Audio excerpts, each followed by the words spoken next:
Did you order an ES3N? Or he struggled. They had a good game plan, making us get off the ball.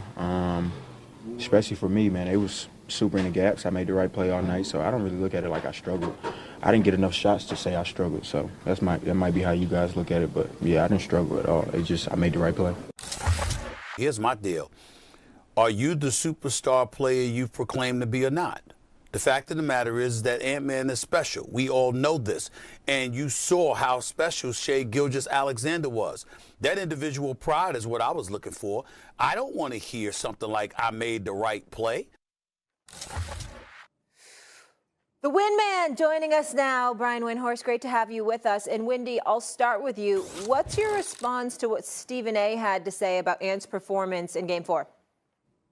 I've got PTSD from LeBron James, his first conference finals back in 2007, when he got double teamed in the paint frequently by a great Detroit Pistons defense, and he would kick the ball to open teammates who were not as good as the teammates that Ant Edwards now has on the Timberwolves, and him getting roasted for that. And I'm scarred. I'm scarred from that, because I watched a game where the Timberwolves really had a terrific offensive game. They had 126 points. They shot over 50%. In the fourth quarter of this game, they scored 41 points against one of the best defenses of the last decade, if not more. They double-teamed him 100% of the time he penetrated and drove the ball. Their entire apparatus was designed at forcing him to give it up. He gave it up, and their offense thrived. Now, if you want to say, Stephen A. or Mad Dog, that you think that he could have had a bigger impact on the game, that he could have done some things to put more of his stamp on it, I don't disagree with that. But I can't get frustrated with a player who helped his team play brilliant offense by making smart basketball decisions. I will point out that Julius Randle was 1 of 7 in this game with 5 turnovers, and that Randle is averaging 3 assists in this series. And one of the big things they got to do tonight is get the ball out of Ant's hands so he can operate with more space. But I cannot criticize Ant for leading to great offensive basketball by his team. Well, Anthony Edwards had 5 turnovers too. So he had 6 assists, 5 turnovers. I know making the right play is the right thing to do most of the time.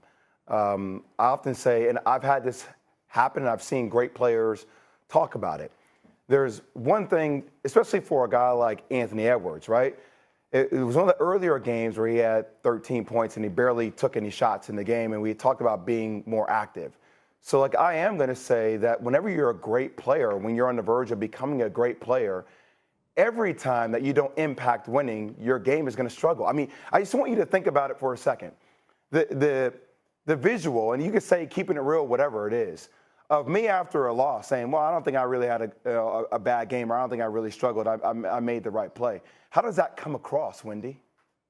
Yeah, he didn't take How does that come across when you are the star I don't player? care about his quotes.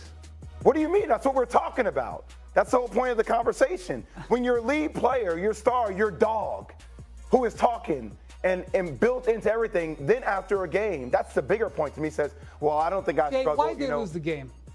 Excuse me? Jay, why'd they lose the game? Why did they lose the game? I'm not saying he's the main point or the main reason why they lost the game, Brian. I'm just saying when you're the lead dog, when you say, you got to think about how that sounds. You got to think about where you are from a leadership perspective. Right. You can't say that. You are him. If you're going to be him, him is inclusive of everything. You know what I mean, Stephen A? What should he have said in that moment, Jay? Like, how should he have handled that as the leader? We all need to be better. I need to be better. Like, it's just little things like that. You don't say, I didn't struggle. You know, that's not how I determine struggle. They were in gaps. It then sounds like you're being passive. That's not what you want from your lead guy. Stephen A., did that bother you? Yeah, it did. Y'all can leave us up on the screen, but figuratively speaking, I need everybody to move aside as I lock in on Wendy. Because I want Wendy up on the screen. I want to see him when I say this, because I love this man. I'm proud to have him on First Take. But there are moments where Wendy absolutely drives me crazy. Because for the life of me, I get your point.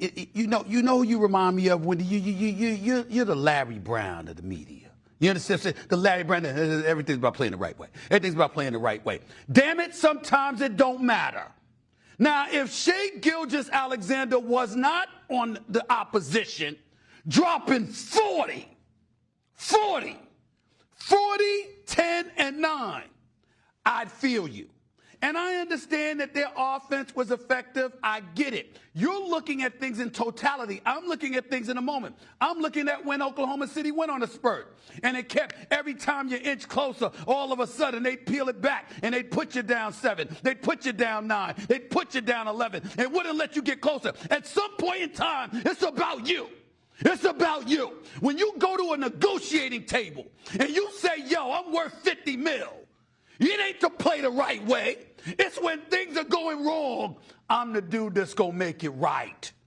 That's why LeBron is who he is. That's why Steph is who he is. That's why Kobe is who he was. That's why MJ is who he was. That's why the superstars are the superstars. Because when things ain't right, ain't neatly packaged, and everything is kosher, everything is straight up, and when it ain't that way, somehow, some way, you got the ability to make amends. We're not saying that Ant-Man had an awful game.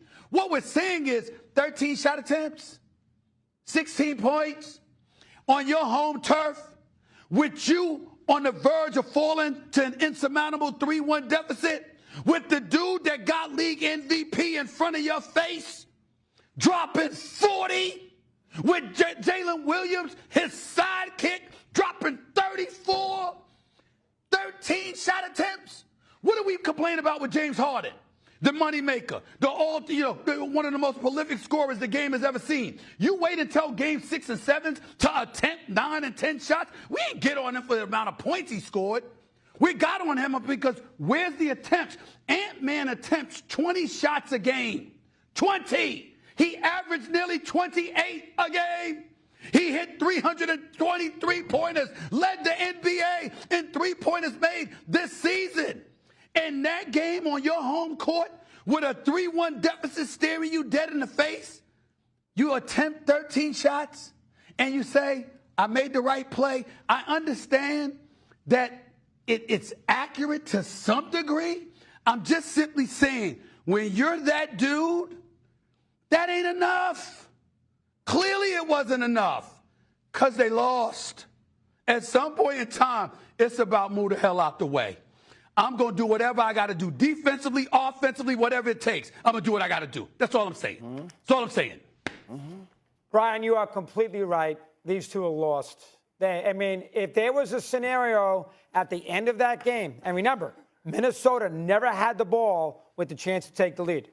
If there was a situation in Game 4 where he passed up the game-winning shot that thought about DiVincenzo, they'd be right.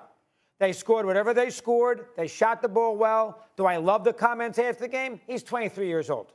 And ESPN, more than anybody else, has put him on a pedestal, the face of the league, which is the biggest bunch of garbage I've ever heard in my life, and I think that hurts That's him. not garbage. Oh, yes, it is. The brother's special. Yes, it is. I don't want to hear about the brother's nonsense. I agree with you on that. Nonsense. I agree with you on that, The guy's never doggy. played in the final, was outshined badly by Luka, and all we ever do is say he's the next. No, he's not the face of the league.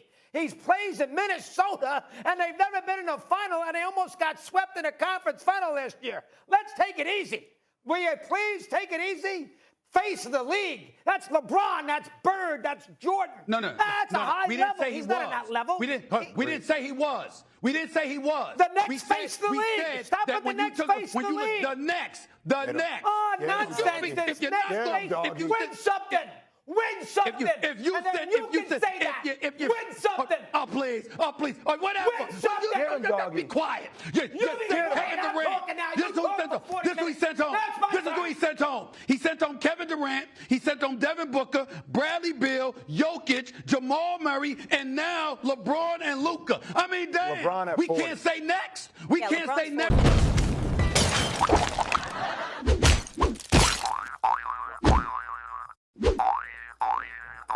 Thanks for watching ES3M.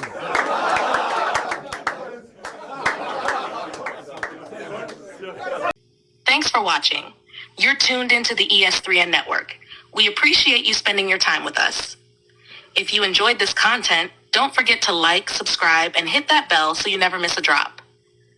Got thoughts or theories? Drop them in the comments. We read them all. Share this video to help keep important stories alive. Until next time, stay sharp, stay curious, and remember, there's always more to the story.